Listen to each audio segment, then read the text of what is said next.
Here are the tools you'll need for part 3 of the Mona skirt. In part 2, you learned how to take your measurements, you drew the pattern pieces out, laid out and folded your fabric, and cut out your pattern pieces into contrasting fabrics. In part 3, you'll continue sewing the Mona skirt. I recommend making a practice pattern first. This breezy summer skirt includes a ruffle, hand sewing closures, and fabric button. You'll learn some couture sewing techniques that are actually very easy, along with some very simple pattern making. Let's begin sewing the side seams. Place the skirt panels together, wrong side to wrong side. Stitch the sides of the panel together. On the skirt that I wore, I stitched 1 inch from the edge of the fabric. On my small demo skirt model, I stitched 1/2 inch in from the edge of the fabric. To finish the seams,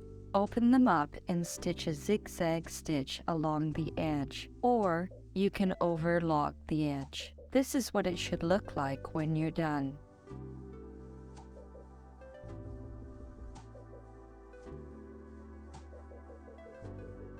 Now, press the side seams open.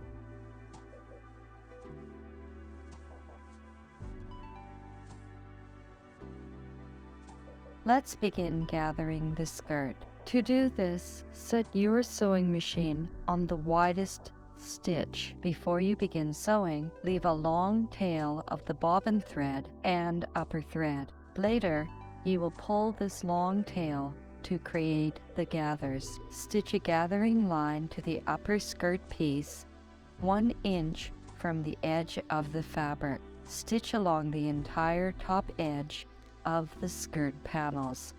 When you complete stitching the panels, leave another long tail of bobbin and upper threads behind.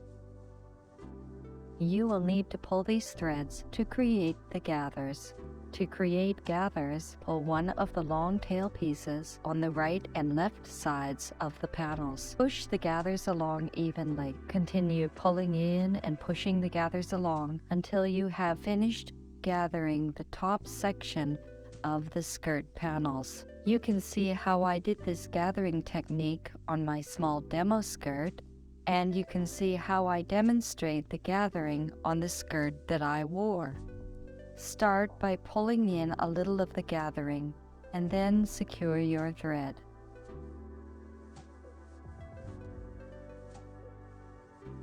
Here's a sewing trick I use to secure the gathering thread so it won't unravel. Place a pin where the gathering starts. Wind the thread around the pin in the shape of a figure 8.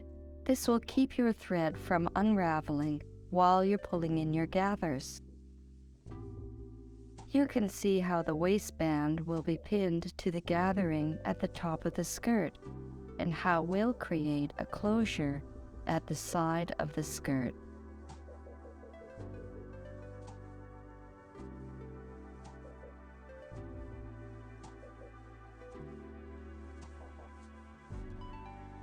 No matter what size skirt and waistband you have, your gathering should look evenly distributed like mine.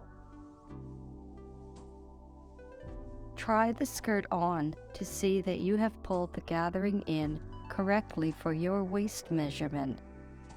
When you're satisfied, secure the gathering in place with pins. You can see how I have done that here. The next steps we are going to do involve hemming the skirt and creating a ruffle. After that, we'll sew our closure using a hook and eye and snaps instead of a zipper. We'll also use fabric buttons as a pretty embellishment. If you're ready to start part 4 of the Mona skirt tutorial, check out this next video.